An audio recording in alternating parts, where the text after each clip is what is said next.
Bienvenidas y bienvenidos a Noticias Positivas, donde te contamos que un mundo mejor es posible. Y ya estamos aquí con Rosa Sevillano, responsable de Cultura y directora del Foro Social del Rototom Sun Splash. ¿Cómo estamos, Rosa? Bienvenida. Pues muchas gracias, muy bien, encantada de estar aquí.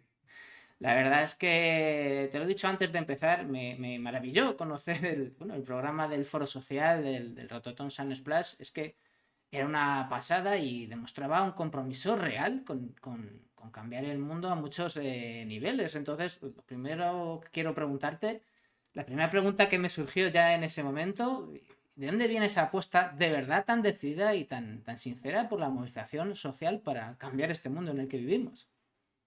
Pues la verdad es que es una respuesta muy sencilla porque eh, forma parte de la esencia misma de Rototom. Rototom ya cuando nació en Italia, esta es la 27 edición y Ujú. Rototom como tal acaba de celebrar 30 años, ¿no? Entonces ya cuando nació con ese espíritu, claro, de una forma mucho más intuitiva, más simple, se ha ido trabajando, se ha ido elaborando, ha ido creciendo, pero ha ido creciendo porque no se ha abandonado nunca. Nosotros solemos hablar de valores, ¿no? Siempre en todo lo que hacemos. Sabemos que hablar es muy fácil, ¿verdad? Pero también pensamos que las palabras dicen y hacen y que construyen si tú quieres hacerlo y no las banalizas si las vacías de contenido. Entonces, ha sido el resultado de muchos años de trabajo en esta línea, de ir aprendiendo juntos, juntos entre nosotros y juntos con nuestro público, a ser cada vez un poquito más exigentes y atender el mundo en el que vivimos, intentar captar qué es eso que nos preocupa, eso que necesitamos mejorar, eso que realmente tiene que cambiar para que sea posible de una puñetera vez ese otro mundo, ¿no? Bueno, de hecho, empezasteis en este foro social, este espacio donde decís que, bueno, que es un lugar para reflexionar libremente y, bueno, básicamente, como digo, reflexionar con ponentes de prestigio, ahora diremos algunos de ellos, para construir un mundo mejor entre todas y todos. Empezasteis con esta charla que el título es muy claro, We Must Change the World, debemos cambiar el mundo, con el politólogo Juan Carlos Monedero. Y la pedazo de periodista, que es una pedazo de periodista en este país, yo creo que no lo suficientemente valorada, Rosa María Artal. La verdad es que es difícil empezar más fuerte. Bueno, hay que empezar así, porque no estamos diciendo que debemos hacer no sé qué, no, no, es que la pretensión es muy importante. Tenemos que cambiar el mundo, debemos hacerlo. Ya estamos un poco cansados de pensar que eso es posible, no, no vamos a hacerlo ya, porque hemos visto que estamos en una situación muy compleja, en una emergencia climática, donde todo el mundo va diciendo, pero a la vez nos ponemos en situaciones pues de una cierta impotencia a veces, ¿no? Porque nos abruma el peso de la realidad o porque pensamos que corresponde a otros las soluciones y que nosotros a lo mejor no tenemos tanto que aportar o hacer, cuando esto es un conjunto, ¿no? De voluntades y de acciones realmente. Entonces, bueno, pues todo eso nos hace caminar en esa línea y claro, ¿cómo lo vas a hacer si no traes a dos voces que, en fin, que nos han abierto tantas luces, ¿no? En todos estos años. Claro, es que es verdad que estamos en una encrucijada, ¿no? Una encrucijada al final que es un cruce de caminos. Y hay que ver en esa encrucijada para dónde tiramos, ¿no? Y claro, es verdad que es una encrucijada, yo creo, crítica para toda la humanidad y hacen falta respuestas muy valientes, ¿no? Hablas de emergencia climática. Claro, ¿cómo salimos de esa encrucijada de la emergencia climática? Yo creo que en el Rototón se dan muchas vías, muchos caminos de los que hay que tomar para salir de esa encrucijada y llegar a buen puerto, ¿no? Por ejemplo, habláis del decrecimiento, ¿no? Que esto es muy valiente porque todavía, a pesar de toda la que está cayendo, yo creo que la gente no tiene muy claro eso de que precisamente no podemos seguir creciendo indefinidamente. Sí. Seguramente incluso a lo mejor debemos pensar que no podemos seguir creciendo. Exacto. Entonces, que eso es un poco más difícil de oír aún. pero creo que tenemos que tener también una especie de baño de realidad, o sea, el decrecimiento está aquí. Lo que tenemos que pensar es cómo abordarlo, no que nos lleve como un río o que nos lleven como títeres una vez más, sino hacerlo de una forma consciente, de una forma creativa, de una forma posible. Tenemos una serie de transiciones por delante, que no solamente es la energética, pues habrá que ver cómo las abordamos y abordarlas realmente. En fin, digamos que hay una voluntad como ciudadanos para hacerlo. Parece que sí, que es una palabra demonizada, pero en realidad no nos están hablando de decrecimiento sin decírnoslo cuando nos dicen que si la temperatura del aire acondicionado, que si la calefacción, por favor.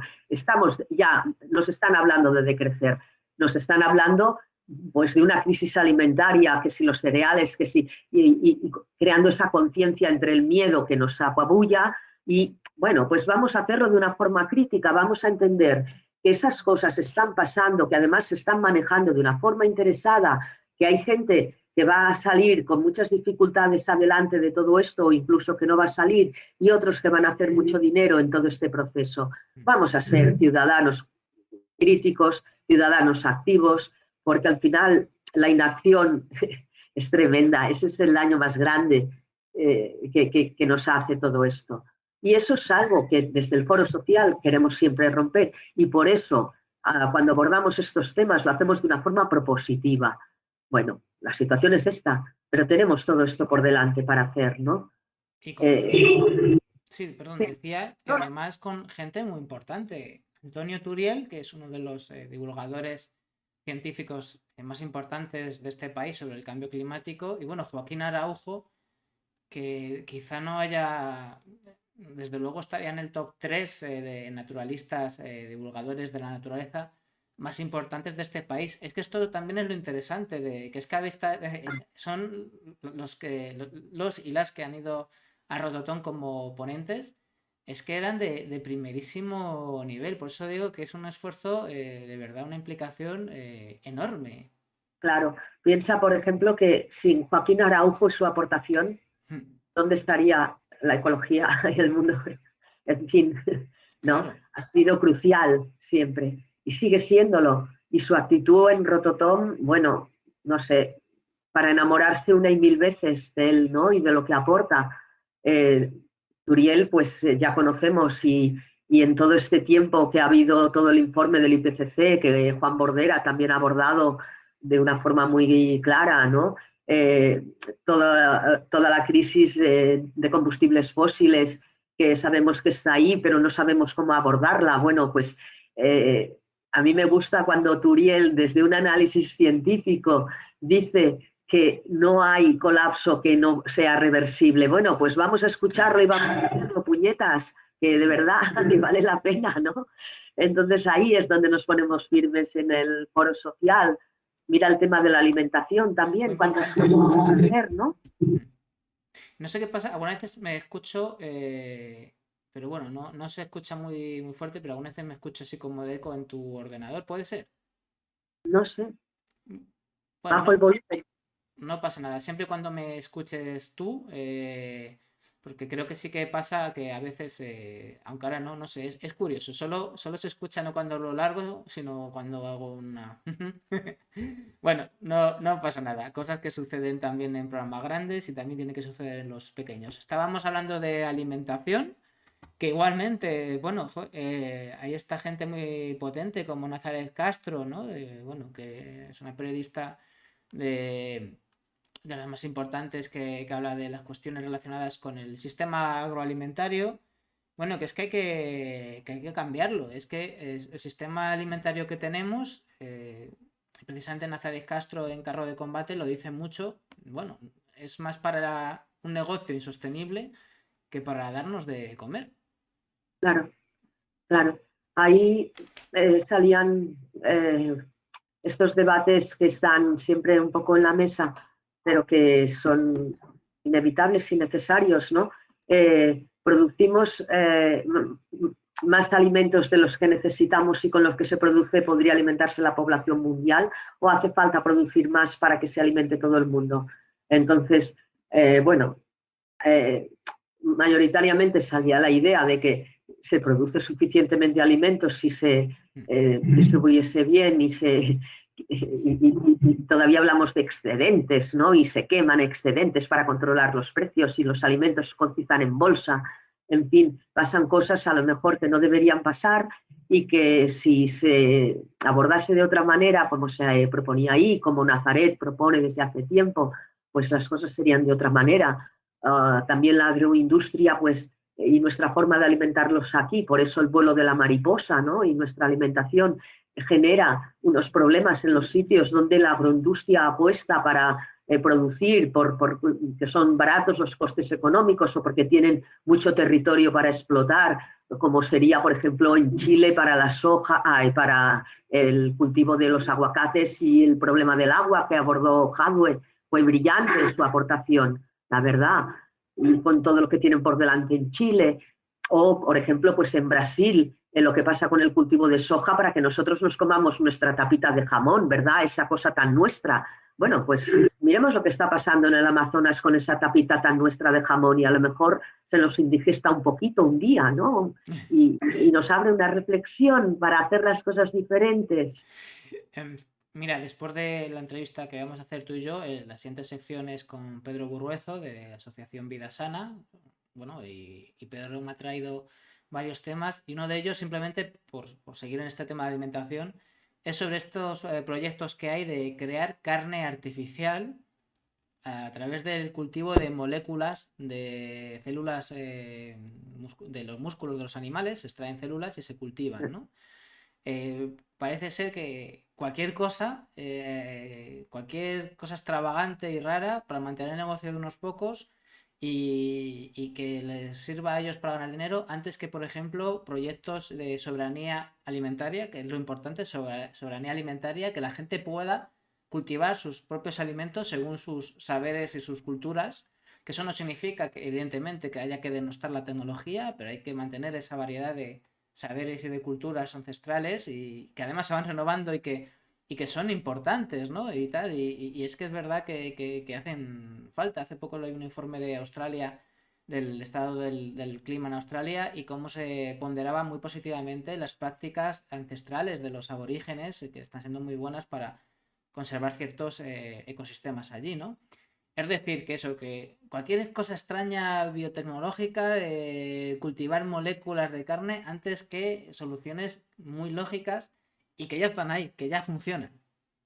Pero bueno, empezamos con la Revolución Verde, Ya les ves. vendimos los tractores, se estropearon, luego los alimentos modificados genéticamente que iban Ahí a está. salvar la hambruna mundial. Sí, sí. Bueno, todo ese humo que se vende, que genera muchos beneficios, pero que los problemas de la gente siguen ahí a todos los niveles y que sabemos que hay otras formas. Es que la realidad es que sabemos que hay otras formas, como tú dices, la soberanía alimentaria es básica. Eh, en esta mesa, pues también estaba Mireia Vidal, que son los agricultores de a pie, que, en fin, que tienen unos problemas muy grandes por la agroindustria también, ¿no? También nos estamos asfixiando, entendámoslo. Entonces, bueno, pues a la hora de, en el momento de comprar, tengamos en cuenta esas cosas que consumimos, dónde se produce, cómo se produce, Es que cada día. O sea, que esa es una práctica con un gran impacto como activistas en nuestra alimentación. Un gran impacto, no nos olvidemos. claro, es que en esta encrucijada de caminos en la que estamos, la alimentación es otra vereda importante, otro lugar que transitar y vale que ahora hay un problema con los alimentos que se debe en parte al tema de la guerra de Ucrania, pero también se debe en otra muy buena parte a todas las cosechas que se están perdiendo a nivel mundial por el tema de las sequías, del cambio climático, etcétera, ¿no? Y hay países como India que están diciendo que no van a exportar nada o casi nada. Es decir, que esto de apostar por sistemas agroalimentarios más locales y más ecológicos es que no es simplemente que es lo mejor, es que a lo mejor es la única opción. Es la mejor, pero a lo mejor es la única y desde luego va a ser la única razonable. Yo creo que todo nos lleva ahí y bueno, se están haciendo experiencias muy interesantes y creo también que seriamente que cada vez hay más conciencia en ese sentido, ¿no? Eh, ya no es solamente ir a una gran superficie y comprar un alimento bio o eco. Mira dónde se ha producido, porque a lo mejor en el transporte de Claro. todo esto desde Alemania aquí ha perdido ya ese bio, ese eco y ese todo, ¿no? Esa etiqueta verde que tanto se ansia. Entonces, bueno, cada vez un pasito más exigentes, ¿eh? Si antes nos conformábamos con que fuese eco, ahora ya no. Queremos ver si es un producto local, etcétera, ¿no? Vamos viendo todo eso y si realmente lo ponemos en práctica, yo creo que nos va a sorprender los efectos tan positivos que va a tener, porque la alimentación junto con el textil, ¿no? Etcétera, son los grandes pilares del consumo de energía, ¿no? Y de concentración también en las aguas, etcétera. Entonces, bueno, vamos a entender que realmente podemos cambiarlo. No es una quimera, no es No. una ilusión, es una realidad. Es una realidad. Hay muchísimas cosas que cambiar a muchos niveles. Precisamente también, ahora que ya ha salido el tema de, bueno, de la guerra, ¿no? Vosotros en el Rototom habéis hecho precisamente una de estas actividades del Foro Social, habéis hablado de la paz, de la necesidad de hablar de la paz, del reto de la paz y bueno, entre las ponentes una rusa como Ina Finogenova que bueno, que estaba en el medio en RT, ¿cómo se llamaba? En Russian Today, sí, y que ahora Rosa Today. está en público, en la base y creo que también tiene Ajá. su propio programa. Una voz muy valiente porque es muy crítica siendo rusa y bueno, que demuestra que tiene que haber otros espacios para la expresión y para, bueno, pues para ofrecer otras alternativas, porque ella es crítica tanto con Rusia, pero también con el discurso atlantista. Totalmente.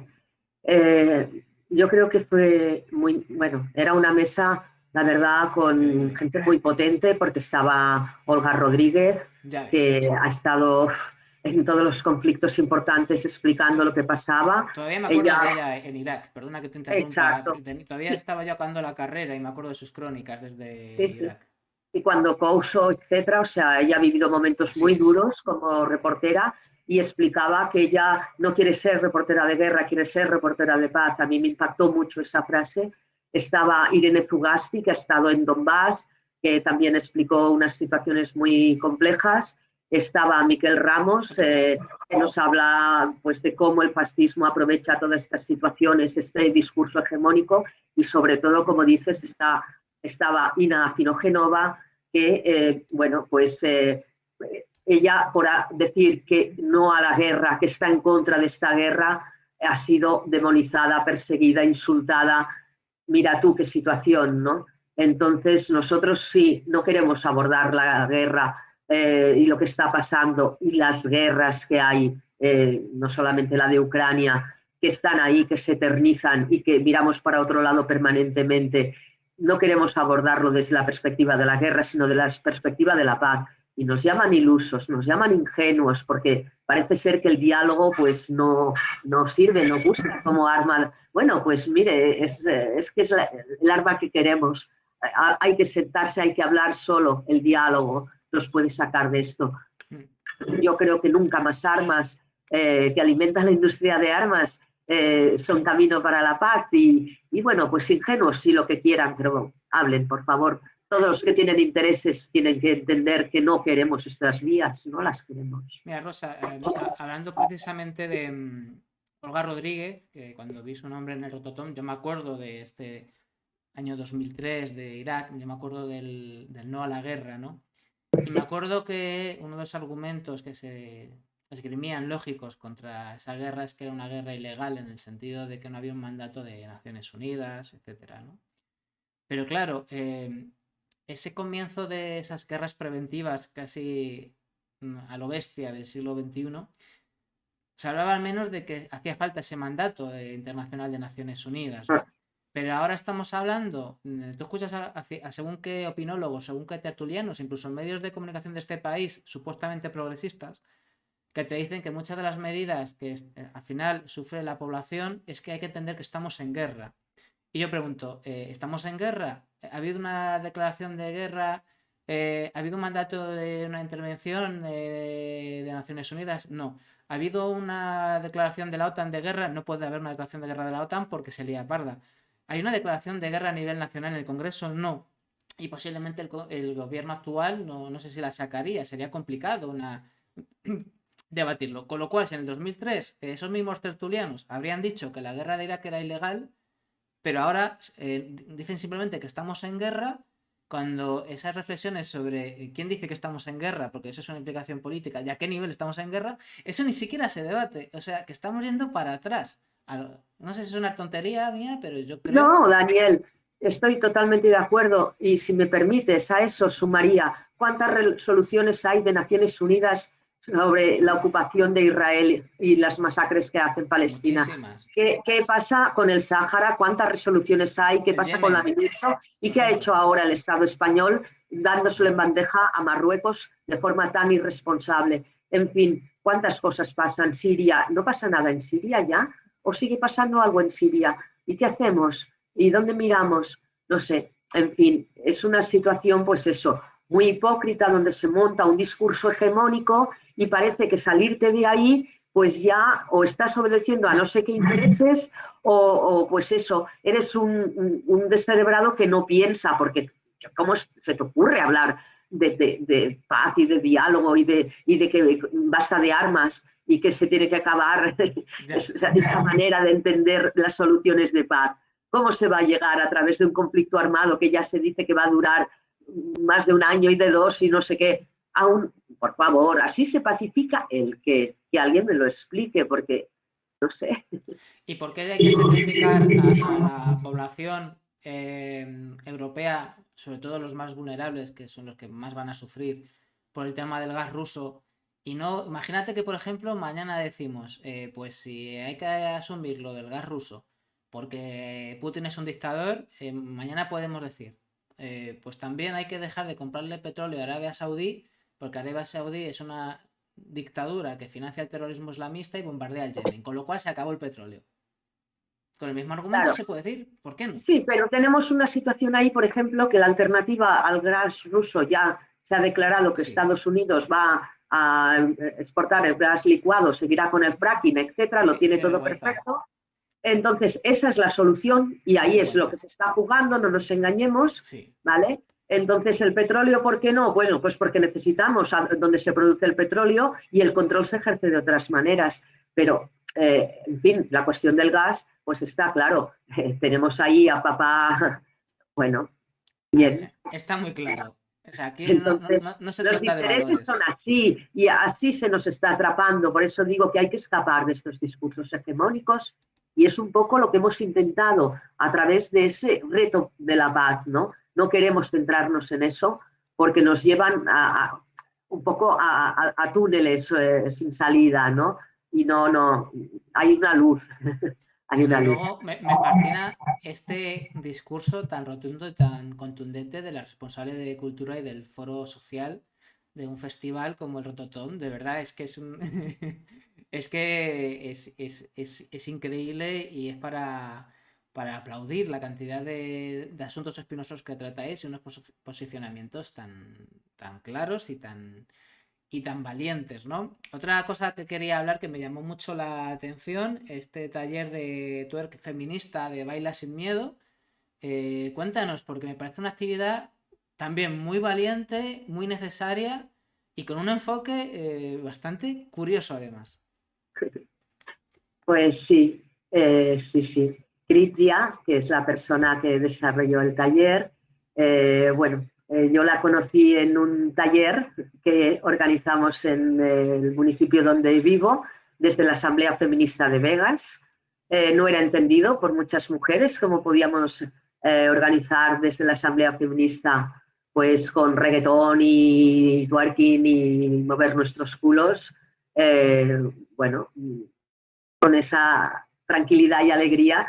Entonces quedó claro que era maravilloso, que el enfoque de Kritzia es una antropóloga que trabaja desde un punto de vista feminista, etcétera. Y bueno, pues que hablaba del derecho a nuestros cuerpos y cosas Exacto. evidentemente básicas. Entonces, pues a mí me parecía que era una propuesta muy interesante para Rototom. Tenemos un área que es la Tinyar, que es una área para adolescentes, y propuse al compañero que coordina esto y a la persona, a Marina, que programa. Les gustó mucho la propuesta de Critia y bueno, fue precioso y la gente lo recibió muy bien porque pues realmente entiendes muchas cosas y te da la vuelta a muchos esquemas de una forma muy divertida, muy alegre. Mira, antes cuando me hablabas de la primera charla de Monedero Mm. y José María Artal, una de las cosas que decían es que no puede haber un cambio, no puede haber una revolución sin la alegría, ¿no? Si no puedo O, bailar, claro, si no hay fiesta, si no bailo, no hay revolución. Bueno, pues un poco también ella estaba transmitiendo ese mensaje a partir de nuestros cuerpos y de otra concepción y relación con ellos mismos, ¿no? Emma Goldman, si hubiera nacido en esta época, ya que decía que si no puedo bailar no es mi revolución, posiblemente también hubiera bailado twerking en algún momento, si hubiera nacido en esta época, pero lo habría hecho precisamente desde el empoderamiento y el control sobre su cuerpo y su deseo. Es evidente que eso es fundamental Y lo hubiese hecho en Rototom, porque le hubiese exactamente. encantado el festival, ya te digo.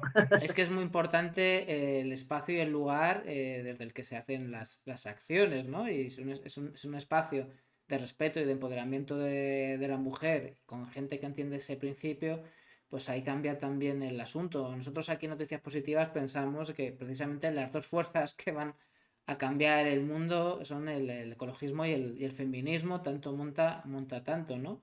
Entonces, claro, es que esas dos fuerzas se tienen que entrelazar. Ecofeminismo. Exactamente, el ecofeminismo, que además es una vía en la que queremos seguir trabajando y enlazándola porque es, bueno, es parte del, vamos, es que es la respuesta. No es parte del futuro, no es la respuesta para el futuro, ¿no? Hay muchas cosas aquí de las que podríamos seguir hablando, sí que ya llevamos un buen rato de conversación. Me gustó mucho esa charla en la que terminasteis, que es un poco, si quieres luego hablamos de alguna cosa más que nos hayamos quedado en el tintero, pero esto de utopías para cambiar el mundo, esto de las utopías útiles, ¿no? Que nos sirven para caminar, ¿no? Que decía Galeano, donde participó gente muy interesante. Bueno, ahí estuvo Paloma, que también sale aquí en Noticias Positivas con, bueno, su sección de la otra moda, de la moda sostenible, con The Circular Project. Pero bueno, hubo mucha gente también, Sara Pizzinato de Greenpeace, Manu Granero Hernández, que es un activista muy importante, y Andrés Montesinos, que bueno, jo, qué labor están haciendo tan buena en aras de los olmos con las energías renovables. Un poco un compendio, ¿no? De utopías que ya son realidad, porque son iniciativas que ya funcionan y campañas que están ahí y proyectos que se pueden tocar con las manos y que demuestran que precisamente se pueden cambiar las cosas, que ya se están cambiando las cosas. Así es. Eh, una vez más, pues en este título, en esta mesa, jugamos, ¿no? Con esa cosa de que todos estos principios que nosotros defendemos o intentamos caminar, pues entran dentro de lo que nos dicen de nuestro mundo utópico. Bueno, muy bien, pero en ese mundo utópico que ya asumimos, nosotros hablamos de realidades, véanlo como quieran, señoras y señores, porque nosotros hablamos de realidades, ¿no? Entonces, nos gusta reírnos un poco de nosotros mismos también en ese sentido. Y bueno, pues sí, no solamente es el proyecto de Aras de los Olmos, sino que Andrés Montesinos, por ejemplo, pues está desde los inicios de Som Energía, es un proyecto muy interesante, donde luego pues ha inspirado otros proyectos, ¿no? En esta línea, que actualmente es una cooperativa que ha seguido madurando y creciendo en su dimensión social, ¿no? Etcétera, etcétera. Y bueno, pues el tema de las energías, como decíamos y como hablábamos antes cuando hablábamos de crecimiento y de Turiel, pues es un tema muy básico en nuestra sociedad. Por lo tanto, ver las formas de crear espacios más cercanos, autosuficientes, etcétera, pues es importante. Hay otras experiencias donde hay barrios ya en otras zonas, barrios enteros que son autosuficientes. Bueno, pues hay que trabajar por ahí. También, pues Manu nos explicaba la experiencia de Collauras, ¿no? Donde la agricultura se puede contemplar de otra manera, con otros proyectos comunitarios también, etcétera.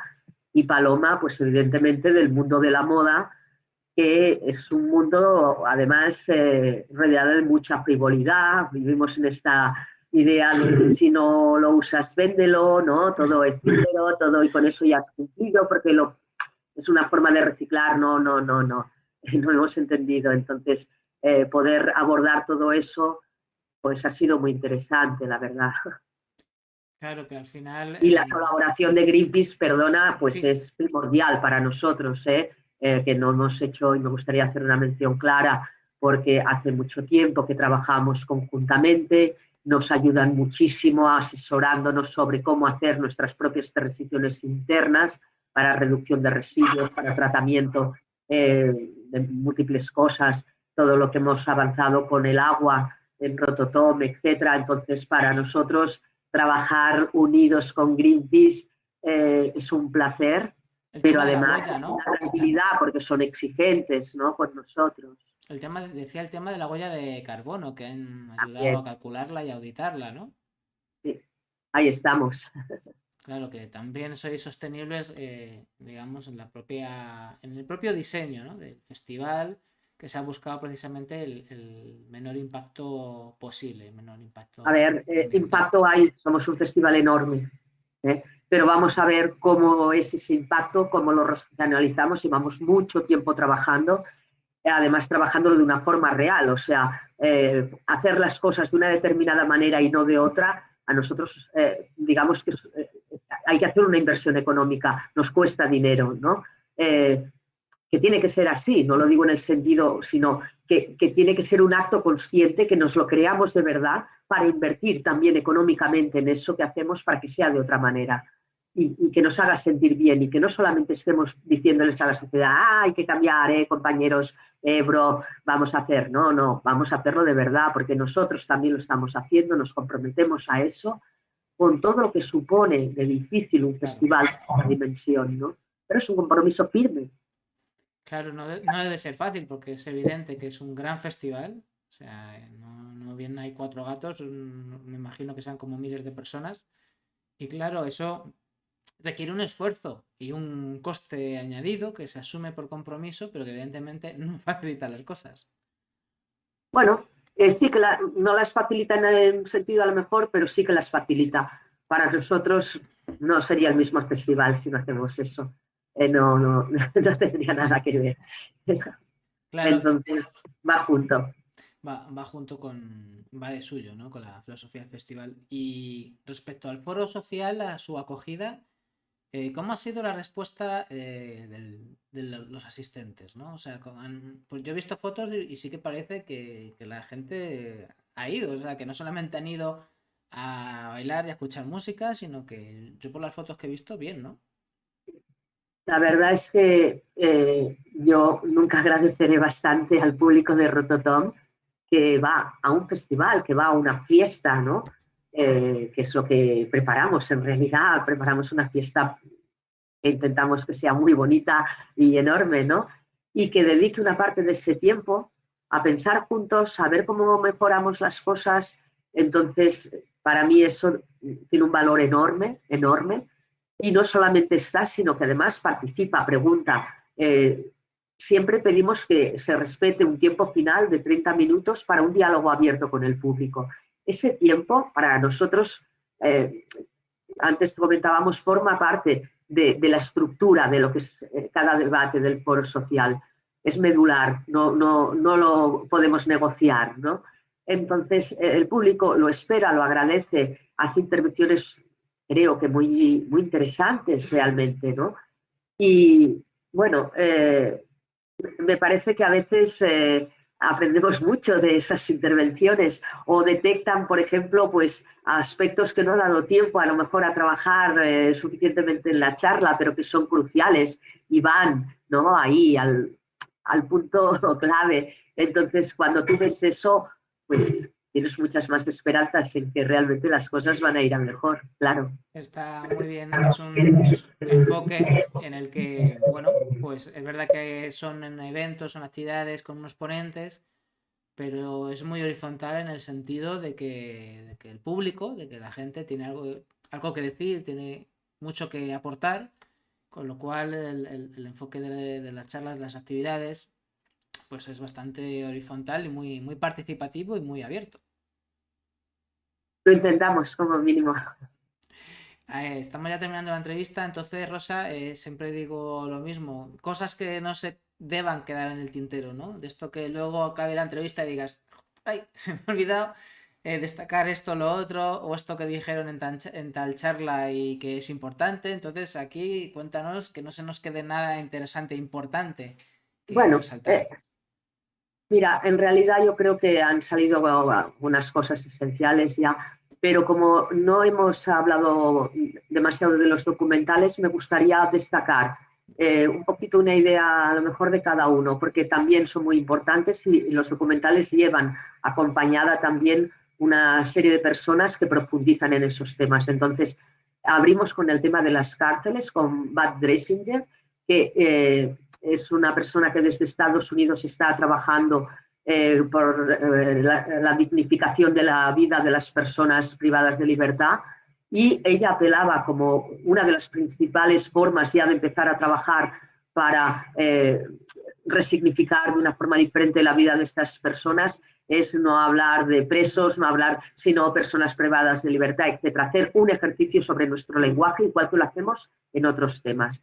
Fue muy interesante la participación de Mireia Pepiol, también de Scatalites, etcétera. También me gustaría pues destacar mucho Mesa para Tres, que Ujú. eh, a partir de un documental muy cortito, muy fresco, muy directo, bueno, pues se aborda el tema de qué pasa cuando los alimentos no llegan a todo el mundo, ¿no? Y no ya porque estemos hablando de lo que hablábamos antes de los problemas de la alimentación, sino de los bancos de alimentos aquí, del vecino de al lado o de yo misma mañana, ¿no? Entonces, se presentó un proyecto también de Nadie es su ración diaria, que dignifica muchísimo la forma de abordarlo para las personas, etcétera, y fue muy interesante. Entonces, bueno, pues eso me apetecía también poderlo destacar, ¿no? Y también pues hablamos de fotoperiodismo con Tomasi y con Guillermo, y que son colaboran con Médicos Sin Fronteras y Greenpeace, y también fue muy interesante entender qué tipo de mirada proyectan, qué diferencia hay entre una imagen y una fotografía, y en fin, y cómo abordan, ¿no?, las situaciones tan duras para transmitirlas de una manera que podamos entenderlas y no hundirnos para poder seguir trabajando y colaborando con ellos, ¿no? Es una pasada, de verdad, es que es un programa repleto de sus actividades, también hubo, está bien que lo hayas resaltado porque no hemos hablado de ello, hubo proyección de documentales, hubo este espacio para el fotoperiodismo que es crucial para entender y para empatizar, sobre todo cuando hay fotógrafos que son y fotógrafas que son artistas, ¿no? Y que son capaces de hacernos precisamente eso, empatizar, ¿no? Una pasada, voy a poner aquí un momentito que se vea la web del rototomsansplash.com, que aquí la tenéis porque el Rototón va a seguir. Entonces aquí podéis ver la web. Los que nos estéis viendo no por imagen, sino por lo que colgamos también en podcast, como digo, rototon splash.com, ¿vale? Y no sé, Rosa, si ya hay fechas o hay algún avance por el año que viene. A lo mejor es muy pronto, ¿verdad? No, hay fechas, Ah, pues dirás. claro, sí, seguro. Del 16 al 22 de agosto, ahí estaremos. Los 16 al... esperamos a todos. Bueno, si está aquí, si lo ponen, es verdad, 16 al 22 de Claro, agosto, madre mía, si es que soy, sí, si es que sí, soy, sí. soy miope, y los miopes somos así. No te preocupes, a nosotros nos gusta explicarlo, o sea que te agradezco que le preguntes. Del 16 al 22 de agosto, Benicàssim, y con muchas ganas, porque después de 3 años sin hacer el Claro. festival, esto ha sido, bueno, una locura y una gozada. Entonces ya solo tenemos ganas de continuar con lo nuestro, que es esto.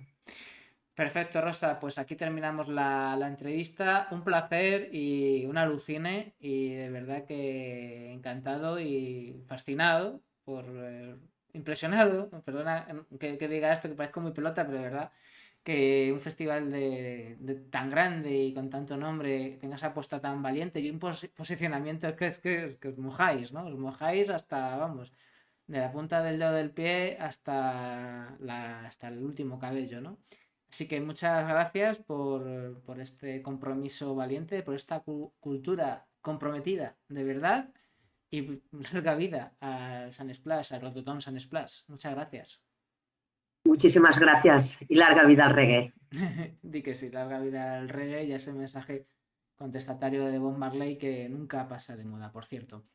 Pues terminamos aquí la entrevista y ahora la sección de nuestro ecomensajero digital favorito. Bueno, pues ya estamos con Pedro Burruezo, nuestro ecomensajero digital. ¿Cómo estamos, Pedro? ¿Qué tal ha ido el verano?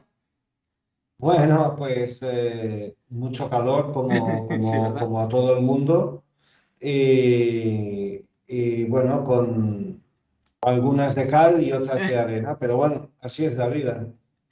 Así es la vida, es una época de bastante cal y de bastante arena, porque hay un poco de todo. Si quieres vamos a empezar por este boletín, la última entrega de vuestro boletín del ecomensajero digital en vidasana.org. La noticia de portada que da para mucho, ¿verdad?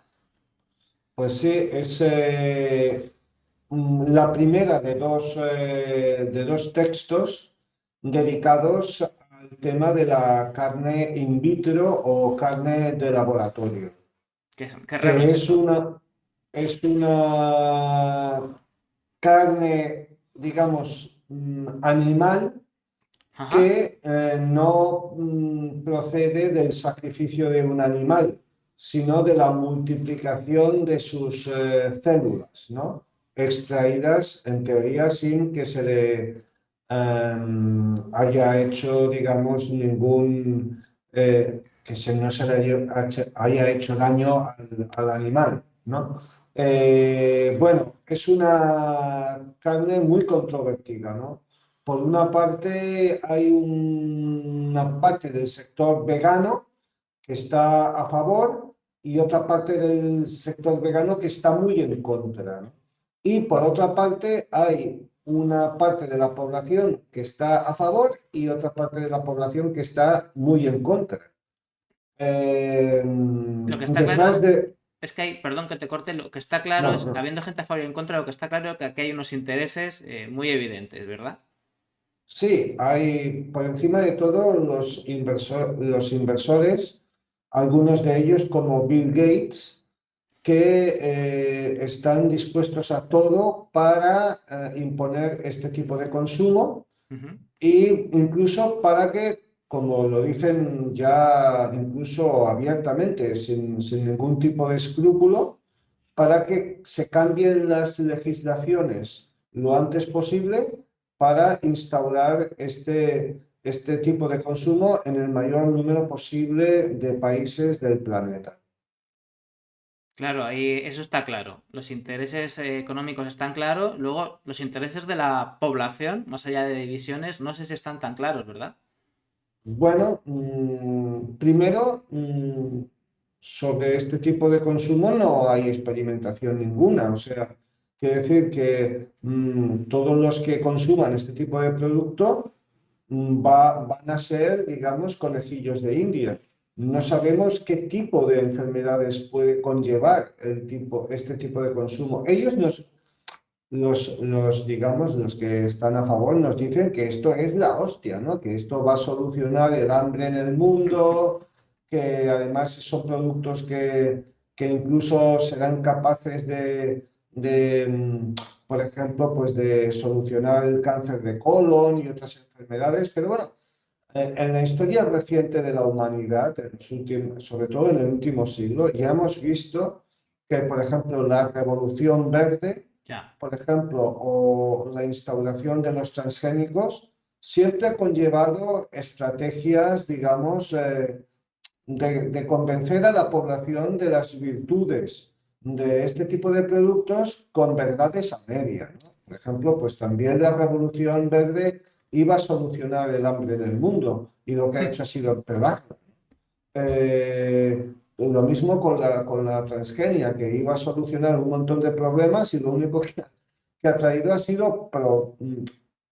sido más problemas de carácter sanitario, de carácter ambiental y también de carácter económico, dejémoslo claro, porque todo esto Claro. significa que cada vez la alimentación está en menos manos Así y es. por otro, y por otro lado, pues son monopolios que deciden lo que come la población mundial, ¿no? Entonces, esto es un problema económico y político también, porque al fin y al cabo es dejar la soberanía, digamos, alimentaria del planeta en manos de 3 o 4 empresas, ¿no? Es que ese concepto es muy importante. El problema del hambre en el mundo tiene mucho que ver precisamente con la industrialización de la alimentación y el capitalismo, que hace que sea un negocio en muy pocas manos.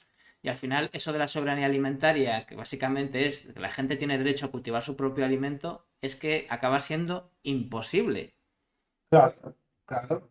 Y, y luego también hay un tema ético, ¿no? Porque, Claro, claro, a ver, o sea, mu- se trata de crear una especie de carne zombie en un lado, sí, sí, porque, sí, sí, sí. porque no es un animal vivo, pero es vida de alguna manera, ¿no? Son células que se multiplican. ¿Eso qué pasa? ¿Estamos jugando a ser dioses? O, claro, todo eso, ¿qué repercusiones puede tener? Si estamos viendo que un murciélago puede causar una Una pandemia. pandemia global, pues imagínate jugar con ese tipo de elementos, ¿no? Mm, bueno, no sé. En principio sería positivo para evitar algunos problemas, en principio, ¿no? O sea, pero la verdad que es que crea muchos más problemas de los que en teoría solucionaría, ¿no? Para mí, en mi Ah, opinión, es simplemente lo de siempre. Cualquier solución, da igual lo rara o lo estremecedora que pueda llegar a ser, antes que permitir que el derecho de la gente a cultivar su propio alimento y además un alimento de producción local y ecológico, pues sea factible. Antes de eso, cualquier cosa, cualquier historia, cualquier película que suena a lo más distópico posible, ¿no? Pasa con esto de la carne artificial, que ya eso, pues a mí es que me suena a distopía, Pedro, personalmente me suena a distopía, pero con cosas que ya están muy implantadas, como las macrogranjas, pues ya es que es una realidad, que existen y que están aquí pues instaladas, aunque nadie las quiere, ¿no? Y en este sentido hay otra noticia, una noticia que nos quieres comentar. sí, bueno, antes de esto quería comentarte Sí, una dime, cosa dime. bueno, que no deja de ser gracioso, ¿no? Por ejemplo, empresas como Campofrío Ajá. ya han anunciado que en breve toda su producción será de carne in vitro. Ay, Dios. Entonces, claro, si hasta ahora el sector vegano, digamos, en su mayoría, ¿no? Ha estado criticando con razón, ¿no? Las macrogranjas de empresas como Campofrío, ¿cómo dejar en sus manos el cambio hacia lo que sería lo saludable, ¿no? O sea, es como si ponemos al frente de una guardería a un pedófilo, ¿no? O sea, Así claro, es. o sea, o sea, no tiene sentido. O sea, ¿cómo voy a confiar que la gente que ha estado destrozando el planeta, la salud de las personas, hasta ahora han decidido que lo van a solucionar todo? A ver, es No que suena, no, no suena bien. a mí me suena muy raro, ¿no? O Eh, sea, es que además no tiene mucho sentido por lo que tú dices, pero claro, eso también entra a cuestionar precisamente, por ejemplo, esa rama del movimiento vegano que no es ecologista, ¿no? Porque es eso, está muy bien la reflexión sobre el maltrato a los animales, pero luego está la otra cuestión, que lo que comamos sea ecológico, ¿no? Porque tú puedes ser vegano y atiborrarte a transgénicos. claro, ecológico y ético, Claro, porque exactamente. incluso podría, pongamos por caso que se consigue hacer esta carne in vitro de forma que esté certificada orgánica, pero seguirá siendo sin ética. O sea, ¿no? O sea, quiere decir, el mundo actual es cada vez más complejo, ¿no? Y sobre todo en el segundo artículo que estamos dedicando al tema de la carne in vitro, lo que hacemos es estudiar las estrategias que utilizan las grandes compañías para instaurar este tipo de consumo, ¿no?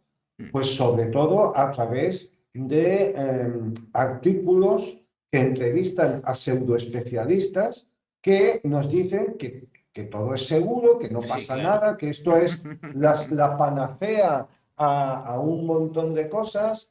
Ya, o sea, bueno, ya como ya he dicho antes, esto ya lo hemos vivido con la revolución verde, con los transgénicos, con la energía nuclear y tal. De nuevo, Más de lo mismo. cualquier cosa antes que fomentar que los agricultores, y en este caso sobre todo los ganaderos, quiero decir, antes que dejar que los ganaderos ecológicos, que lo hacen muy bien y hay ganadería ecológica muy interesante y que también dan empleo en el medio rural y que lo hacen de una manera sostenible y con un trato animal digno, antes de ayudar a esa gente, que también ayudaríamos, como digo, a la España vaciada, antes de eso cualquier cosa. Pero por supuesto esa cualquier cosa protagonizada por las empresas de siempre. Bueno, es que, digamos, esto sería uno de los últimos eslabones del sistema, sí con mayúsculas, Sí, para acabar con el mundo rural en el mundo. exacto, Con el exacto. mundo rural, con la ganadería, con la agricultura. ¿Por qué? Porque, claro, toda esa ganadería y toda esa agricultura que se hace con conciencia y que se hace en pequeño formato y que se hace de las mejor maneras, es es una forma de resistencia, ¿no? Entonces hay que acabar con ello. Y entonces, bueno, esta es una de las últimas estrategias. Habrán otras, ya han habido otras. Pero realmente ellos quieren convertir el planeta en un mundo transhumano. Y Totalmente. esto es uno de los últimos eslabones. No el único, pero sí uno muy llamativo al menos, ¿no? Está muy claro y como decíamos, volviendo al tema de las macrogranjas, pues ahí están las macrogranjas que eso sí que ya está completamente instalado, pero que realmente nadie los quiere, como decís en una de vuestras últimas noticias en el Ecomensajero Digital. Exactamente, esta es la otra noticia que comentamos y es que en Novielcas, Ujú. una macrogranja que estaba prevista bueno, para en breve, ¿no? Pues Ajá. resulta que ha recibido un varapalo judicial, no por razones ambientales, no por razones sanitarias, sino porque, así de claro, la empresa propietaria que ha comprado, digamos, las fincas a Sí. los propietarios, digamos, rurales, pues no les pagan. Así por la cara, no les pagan, ¿no? Y entonces, pues claro, esta gente se ha movilizado pues para que les paguen, ¿no? Entonces, claro, el tema es el siguiente. Tenemos una empresa que quiere instalar una macrogranja en un lugar que crea un montón de problemas ambientales. Tenemos el asunto, que ahora no recuerdo el nombre, pero que la abogada de esta empresa es una persona que antes trabajaba en la administración precisamente en temas de, digamos, de licencias ambientales. Sí. O sea, una vez Fíjate. más, las puertas Sí. giratorias, ¿no? O sea, esta empresa no le interesa a nadie. Pero es que ya en el colmo de los colmos, ya ni siquiera pagan a los propietarios, ¿no? Que están Entonces, casi bueno, en la ruina muchos de ellos, que es lo que tú exactamente, decías. Otra que manera de reventarles. claro, no pueden acceder a sus fincas, pero tampoco cobran. O sea, claro, esto es el despipote ya total. O sea es o sea, un capitalismo absolutamente destructor de todo, ¿no? O sea, si ya ni siquiera respetan a los propietarios, pues entonces entremos a los supermercados y vayamos a la granja esa, a las otras granjas de esas empresas, llevémonos la leche, llevémonos las vacas y que les pague su padre. O sea, es la locura, pero no es la locura de la ciudadanía No. actúa honradamente. son estos locos ladrones y depredadores los que están destruyendo el mundo. Depredadores. Es que esa es la palabra. ¿Qué alternativas les queda a la gente que sigue resistiendo en el entorno rural si no pueden cultivarse, tampoco les pagan? Si encima cuando quieren poner un negocio sostenible de agricultura o ganadería, se ven ahí a esta gente haciendo cosas extrañas y tal, y encima apoyados por la administración, es que es muy Y complicado. encima que desgraciadamente, encima que claro, cuando un agricultor o un ganadero decide pasarse a la agricultura o a la ganadería ecológica, tiene que pagar más. O sea, Encima. para demostrar que está haciendo bien las cosas, cuando en teoría, en un país, digamos, con sentido común, tendría que ser al revés. O sea, los que hacen las cosas mal tendrían que pagar por ello, ¿no? Lógico. Mm, Pues a pesar de todo, y esta es la vuelta de las noticias positivas, porque aquí hablamos de problemas, ¿verdad? Pero al final enfocamos en la solución. A pesar de los pesares, pues la agricultura y la ganadería ecológica, la producción ecológica de alimentos, pues sigue fuerte, ¿verdad, Pedro? Pues sí, afortunadamente, la noticia es que Alboris Mancha, una compañía dedicada a la producción de cultivos ecológicos, acaba de cerrar su mayor ronda de financiación con casi medio millón de euros para la puesta en marcha de su nuevo proyecto, Agroalmendros Eco. Qué Y bueno. esto significa que una empresa que ya está funcionando con cultivos de uva y cultivos de oliva ecológica para aceite, pues va a seguir produciendo en ecológico, en este caso para la producción de almendras, creando puestos de trabajo y, Así es. digamos, liberando fincas y hectáreas de la utilización de pesticidas y de otros productos de síntesis. Fíjate el contraste. Estábamos hablando de iniciativas muy tóxicas, muy artificiales, que destruyen el entorno, que destruyen a las familias, que impiden que haya oportunidades en el medio rural. Y aquí estamos hablando de un proyecto que ya va a ser una realidad, un nuevo proyecto, en este caso, de plantación de almendros de cultivo ecológico, que va a dar empleo en un pueblo, de una localidad de Ciudad Real, Pedro Muñoz. Es Sí. decir, alimentos sanos, ecológicos, sostenibles y empleo en el medio rural. Es que es evidente que es la única alternativa por la que debemos apostar a nivel global y por supuesto a nivel local, a nivel estatal, a todos los niveles. Y a nivel personal también. O Por sea, supuesto. por un lado, favoreciendo con nuestro consumo y con nuestras opciones diarias un tipo de consumo u otro y en la medida de nuestras posibilidades, pues presionando a la administración para que sancione de todas las formas posibles a los que tienen malas praxis en su producción y para que favorezca fiscalmente y de otra manera y de otras maneras, pues a los que, digamos, están haciendo bien las cosas, ¿no? Está clarísimo y este es el mensaje con el que acabamos. Pedro, ¿dónde podremos ver esta segunda parte de este pequeño monográfico que estáis haciendo sobre la carne artificial y el resto de noticias de vuestro ecomensajero, de vuestro boletín? Pues el que quiera puede suscribirse gratuitamente en vidasana.org y ahí cada lunes y martes, cada lunes sale la portada y el martes salen todas las noticias. ¿Vale? Perfecto, pues yo lo recomiendo. Bueno, ya Vale. yo llevo ahí mucho tiempo y me encantan vuestras noticias. Como ves, da para mucho, como puedes ver la gente, da para mucho y hablamos de temas muy importantes y de las alternativas que hay que poner en marcha. Pues muchas gracias, Pedro. Estamos en contacto y a seguir y que vaya bien este inicio del año, que sabemos que empieza realmente septiembre. Cuídate, cuidaros mucho. Hasta la próxima, que vaya bien, un fuerte abrazo a Nos todos. vemos, chao, chao. Bueno, y aquí termina el primer programa tras este pequeño descanso que nos hemos dado en agosto. Ya sabéis, siempre os lo digo, si te gusta lo que ves o lo que escuchas, que también nos puedes escuchar en podcast, pues dale like, suscríbete, síguenos en redes sociales. Bueno, echa una mano y ayuda con este apoyo que nos des a que cada vez haya más noticias positivas, ¿no? También hay un correo, cuéntanos@noticiaspositivas.es, que también podéis escribiros para contarnos, por ejemplo, vuestras iniciativas positivas y que podamos darlas a conocer aquí y hablar con vosotros, entrevistaros, lo que sea, ¿no? Y nada más, simplemente, como decimos aquí, Noticias Positivas, nos vemos la próxima semana, será el próximo lunes el próximo programa si no hay ningún cambio. Y como siempre te decimos, hasta que nos volvamos a encontrar, que la vida te llene de noticias positivas todo el rato. Nos vemos, chao.